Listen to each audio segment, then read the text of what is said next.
UDFന് ഒരു തോന്നലേ ഉള്ളൂ. കുഞ്ഞാലിക്കുട്ടി സാഹിബ് പറഞ്ഞത് വളരെ കൃത്യമാണ്. ജമാഅത്തെ ഇസ്ലാമിയുടെ ആശയം as A political organisation, welfare പാർട്ടിയുടെ ആശയം മുസ്ലിം ലീഗിൻ്റെ ആശയവും രണ്ടാണ് എന്നാണ് കുഞ്ഞാലിക്കുട്ടി സാഹിബ് പറഞ്ഞത്.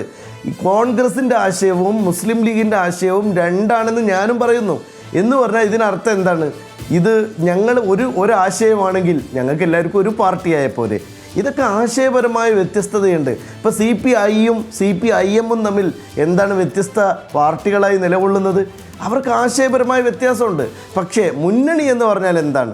മുന്നണി എന്ന് പറഞ്ഞാൽ ഒരു പൊതു മിനിമം പരിപാടിയുടെ ഭാഗമായിട്ട് നമ്മളെല്ലാവരും ചേർന്ന് ഒരു ലക്ഷ്യത്തിന് വേണ്ടി പ്രവർത്തിക്കുന്നു. ആ ലക്ഷ്യത്തിന് വേണ്ടി പ്രവർത്തിക്കുന്ന മുന്നണിക്ക് പിന്തുണയുമായി വരുന്നതിനെ ഒരു നിലക്കും ഞങ്ങൾ അതിൽ യാതൊരു പ്രശ്നവും കാണുന്നില്ല എന്ന് മാത്രമല്ല, ആശയപരമായി വ്യത്യസ്തമായ നിലപാടുകളിൽ നിൽക്കുമ്പോഴും പൊതുവായ ഒരു ലക്ഷ്യമുണ്ട്. ആ പൊതുവായ ലക്ഷ്യം എന്താണ്? CPIM ഈ രാജ്യത്ത് നടപ്പാക്കിക്കൊണ്ടിരിക്കുന്ന ഏറ്റവും കൂടുതൽ വില കുറഞ്ഞ രാഷ്ട്രീയ നിലപാട്.